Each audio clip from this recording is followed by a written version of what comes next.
and welcome to another live with me, Megha Mawandia at Rio Grazing Parents. Today we're talking to all of those of you who are living the immigrant life, the Desi families. You could have migrated out of India, out of any of these Southeast Asian countries which follow a similar cultural paradox and could have migrated to various parts of the world. You could be in Dubai, you could be in Singapore, you could be in China, Japan, America, England, Australia. Really, you're all over the place. Africa. You could have migrated a generation ago, 2 generations ago, 3 generations ago. But this conversation is specifically for those of you. It might also help those of you who are planning to migrate or are considering this as an alternate for you. I have with me today, I think she's just joining us. So Priya is a fellow hand-in-hand parenting instructor and over here to talk to us. Hi Priya. Oh, hi Priya so far. Hi. Just, I'm right here with you guys. Well, there you go. Okay. This is me being technologically savvy. It's you. Hello. Hello. Now that you're here, I can kick back and relax. Absolutely. Sorry, I just needed to get my camera a little clearer. Yay. Lovely to be here with you, Megha. Yes. It's good to see you. Same here. So thank you, Priya. I know it's early morning for you, just as it's late evening for me. And I love these conversations that happen across time zones. I feel like people are in different modes of orientation. I'm in the orientation to wind down. You're in the orientation to start your day, or maybe it started. But I feel like you catch me at different hours of the day and you get a different flavor of what I feel like talking about at that time. So the conversations around time zones always promise to be interesting. Yeah. We can make it work with technology now. We can make it work with technology.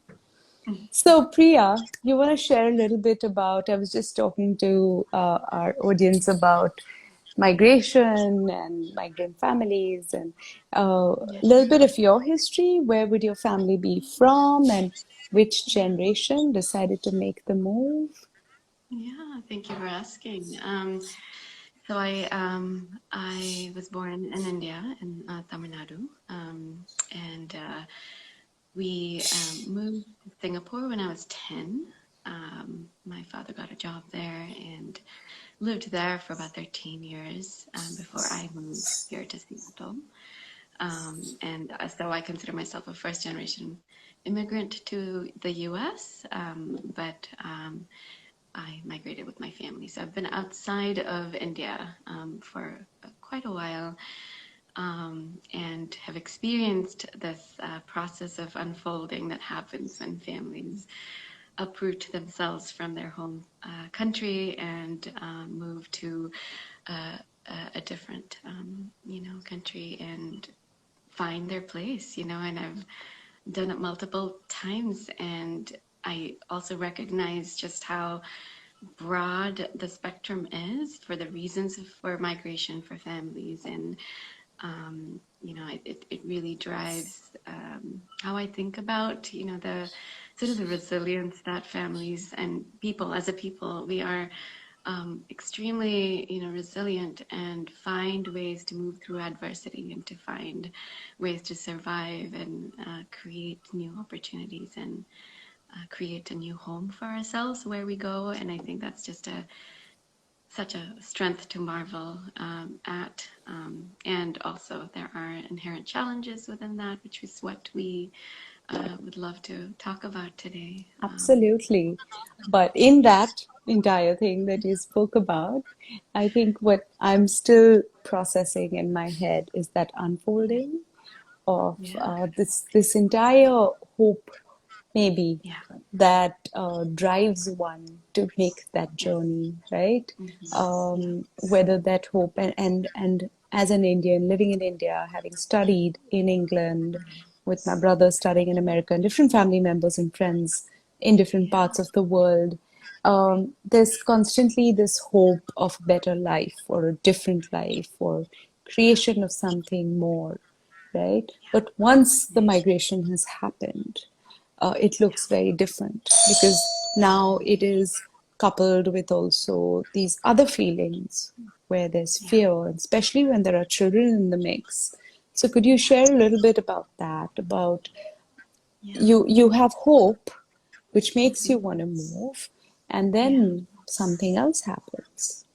Yeah. Right. Reality hits. Yeah. I think, I think about there are multiple sort of systems within which we're moving, right? I think one of the pieces that I think about is, what is the story that families carry from home to a new place? Is it a story of, sometimes it's a story of hope, that we are looking for better opportunities, and it's a welcome invitation. I mean, needless to say, there's loss in all situations, a huge loss of culture and familiarity and comfort and safety that we've built up since birth, if you were born in your And home country. intergenerational know-hows, right? This is the way we Absolutely. do things. This Yeah, is how right. everybody does things. I mean, sorry, I'm interrupting you, but I just spent the weekend in Rajasthan and my family is from there. But I mean, my grandfather migrated to Mumbai, so my father's born here, my grandfather spent his schooling here, I was born here, but we're Rajasthanis. And even just visiting there, Yeah, opened up some of the, oh, this is what, like context to how they talk or what they say or things that right. they've spoken about just becomes real by going there, not meeting Yeah. anyone, just going there. And Yes, there's a loss yes. of that You found your intergenerational place. know-how. Absolutely, that's beautifully said. Um, and how do you recreate that loss? How do you make up for that? And it's a living question. It's a question families are constantly navigating in every moment of this acculturation process, right? And I think, of course, we have that story of moving out of your home country with hope.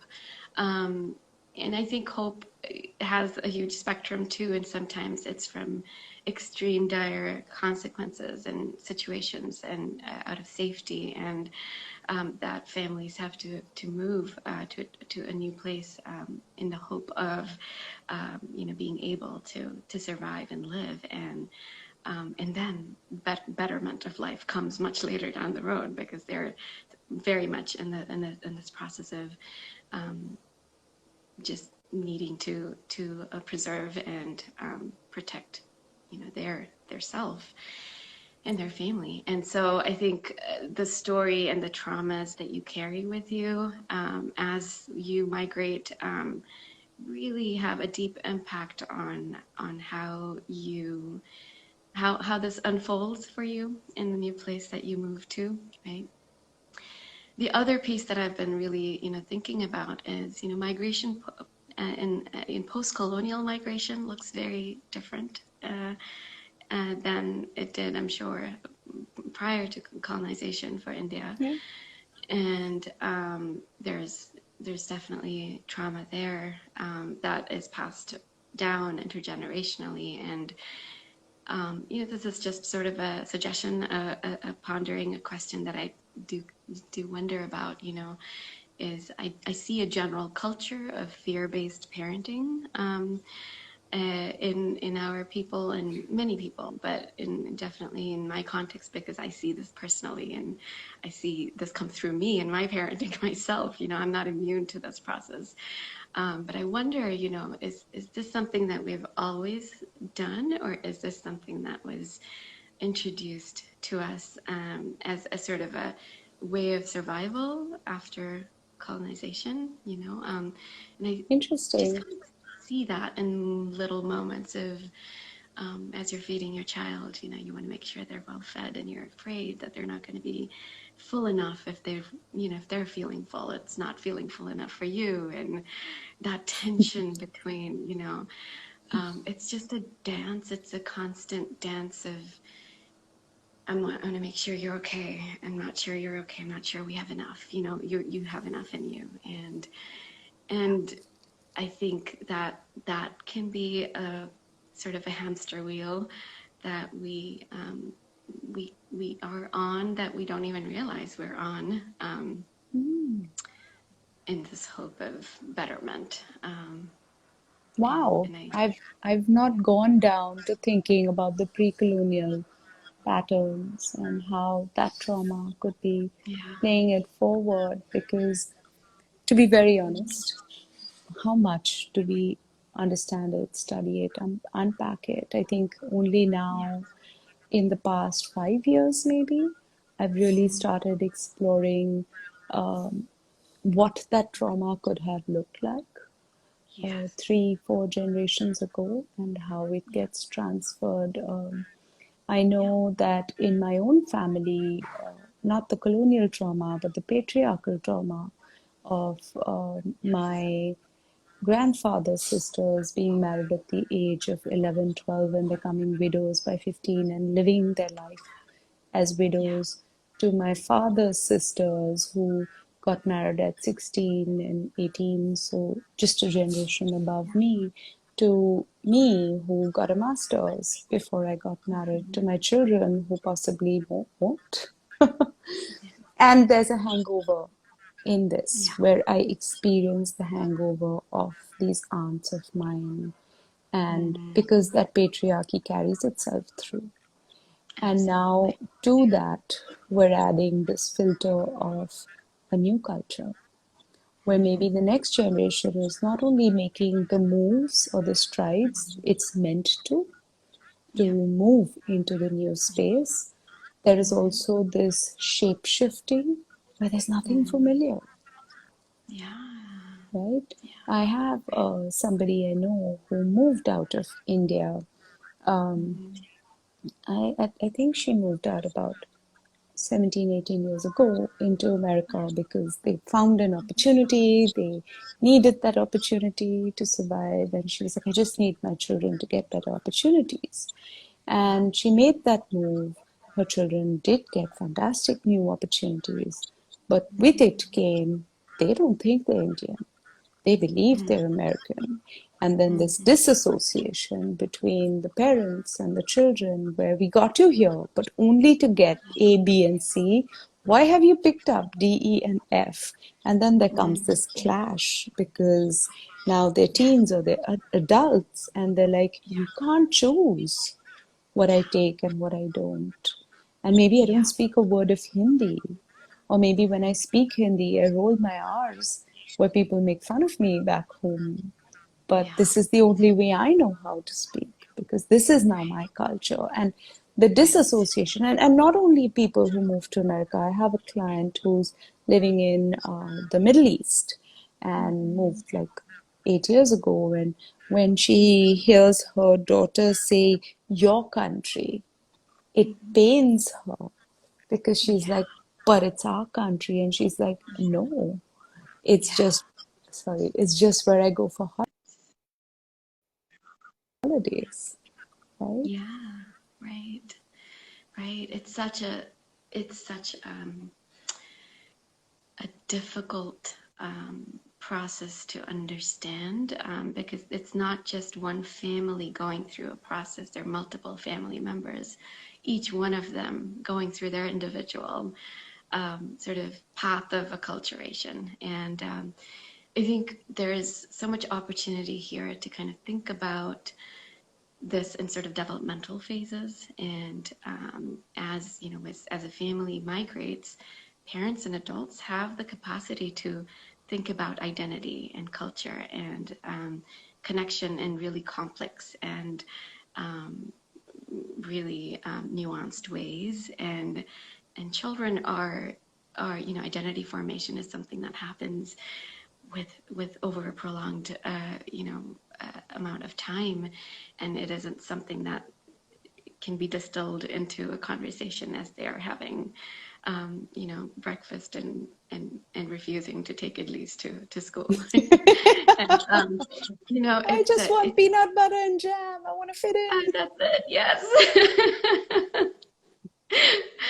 And I think it is such it is I just want to empathize. I'm like really validate that that's such a moment of it's a fear-based moment. You do feel the sense of, my goodness, like are my children going to feel a connection that is so important to me, and am I failing as a parent because they're not feeling it right now? And I think kind of thinking about this from the lens of development can probably help parents feel more at ease that their identity and their formation and how they think about culture will form over time, and as you do what you do, you're planting those seeds for that to come into fruition when the time is right for them. But you talked about the idlis, and it took me into conversations with parents in India whose children say, we don't want to take messy food, we don't want to take smelly food. But over here, they don't feel challenged by it because they're like, you are surrounded by idlis. It's okay if you don't take it to school. There's a context. So this fear and this need to protect or control or enforce or create is absent because there's just this environment where you can't escape it, right? And I look at that even with the angle of spirituality. I don't feel particularly compelled to teach my children or talk to my children about it because where are you going to escape it over here? It's all around you, and I am able to focus on my own journey and let them figure theirs out because there's a context.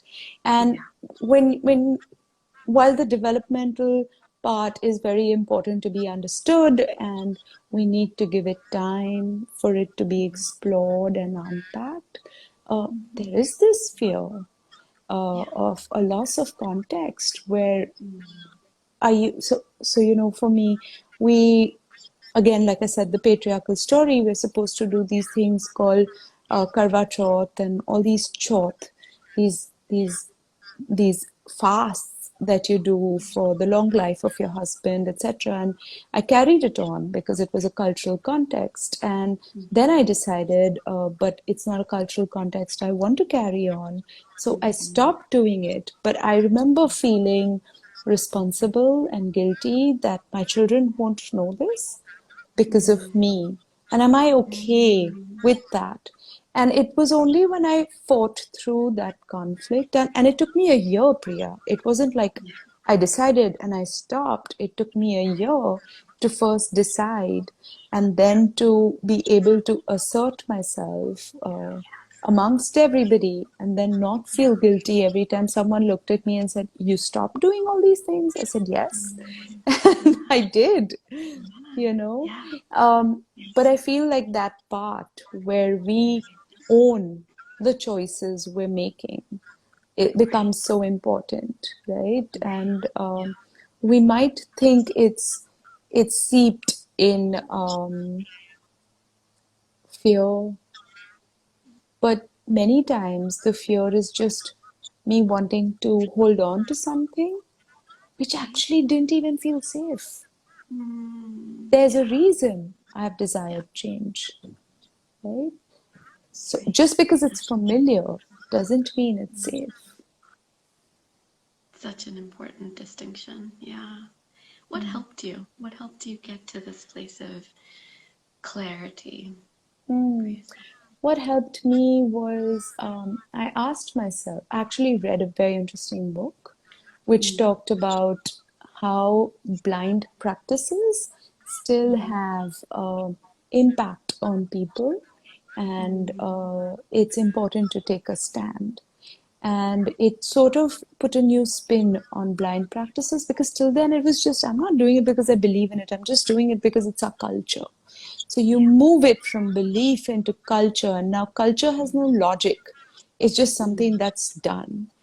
But I didn't feel that in the plethora of things that's done, that was something I wanted to perpetuate because I started to see myself not as a tunnel to carry stuff through, but sort of a Yeah. filter where Yeah. I carry what I deem fit through and I put Yeah. a spin of what I flavor, rather, of what I've imbibed, my Right. context, and I infuse that, and that's what I bring to my children. So, this movement internally of from having to be a tunnel into Yeah. becoming this active filter where I remove and I add Yeah. worked because Yeah. now I was feeling more in control and less weighed down by guilt um, Yes.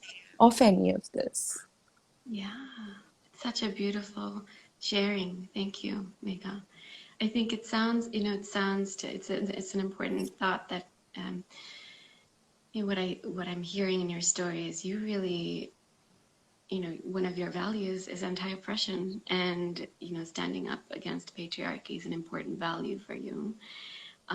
That you were able to name that and to see how you did not want to perpetuate that further, and that that does not mean that you aren't finding your own cultural connections in other ways, but it's important to name the practices that are and I, for those of us that do share in that value, and I do too, personally, that I've made many choices um, in my life, in what I want to continue on and not continue on, um, with a sort of a conscious effort. And I think that is where is that is key. That I think sometimes when when we're able to name it, we're really um, we become an agent in the process, and that's what I'm Yes. hearing you say, that you were an agent, and it felt powerful to be able to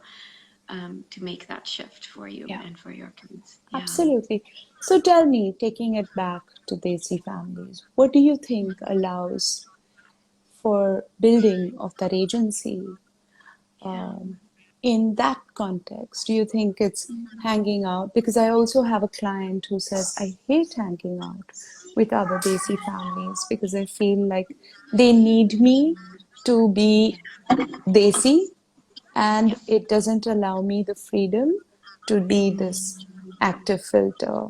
While I have another family who I work with who says it makes me feel safe, it makes me feel warm. I feel people understand my nod. They don't start wondering, what is she doing?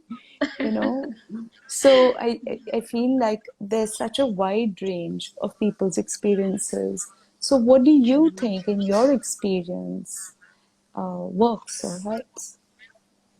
Yeah, it's such a great question. I've traveled the pendulum myself in many ways, and um, I think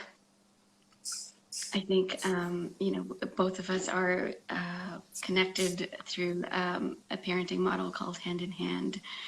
And for those of you guys in the audience, if you're not familiar with that, I'm sure Michal will share more information about that. But I want to say, I think since I think even prior to having been introduced to Hand in Hand, I was already on a search for my, a place where I could feel that resonance, share with people who shared in my struggles of acculturation, of parenting children in a new context. Um, and of course, I also had broader circles of support and outside of, the Indian context as well. But I think having a place where we could come together to create, to celebrate Diwali the way that we wanted to, and partake in cultural sharings of different kinds was very important and very it just, it's a very nostalgic, sort of opportunities to really reflect on the goodness in my upbringing, and it was lovely to recreate those opportunities in ways that were meaningful to me. It was also important for me. There were also like places where I consciously decided that, probably I'm not the best fit for this group, or the way we think about things are slightly different. That it did, I think, friendships are so much more complex, and we could have a different live on that alone. I think it's a combination of where I felt my most, I felt like I could be myself most, and also, have cultural ties, and those spaces were important spaces of strength for me and still are. Um, and I think, having found hand in hand what I am now seeing my relationships through is this lens of, how do we get to know each other more deeply than we do in this world of survival? Because when we're constantly surviving, we are in this conversation of, how did your child get into the gifted program? My child is going to the Oh school. my Where God. is your school your child going to? And just this constant drive is the focal point of our conversation. And that, having done my own work, having done a lot of conscious thinking about where I want to be and what kind of parent I want to be, helped me come to a place of clarity of, well, these conversations are actually draining to me, and it's constantly bringing up that anxiety that I'm trying to dissipate. And I want to fully trust that my child will bloom at the pace, and at the place that he will. And he, of course, it's more complex than that, and my fears do show up from time to time. But I think it's that place of consciousness that's really critical for us to be able to then say, let's dig deeper.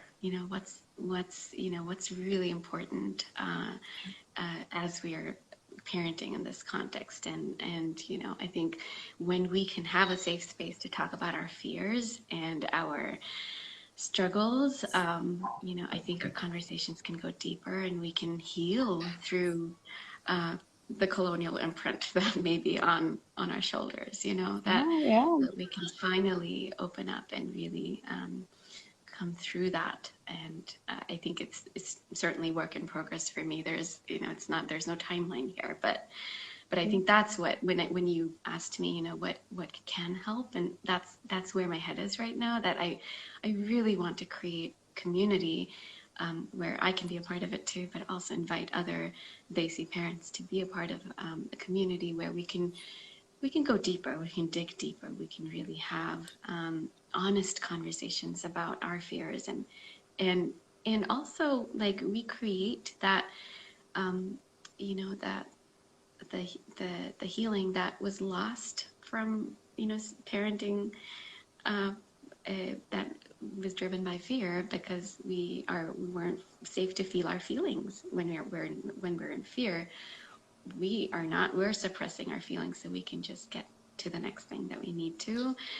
But I find that when we can actually have the space to be able to share deeply, and this format of a listening partnership that Hand in Hand has been deeply transformative to me, and it has the power of being able to be with somebody and not needing to curtail myself, and just be able to be real and share and feel how it feels in my body in the moment has been a gift, because once I can feel it, I can then move through it.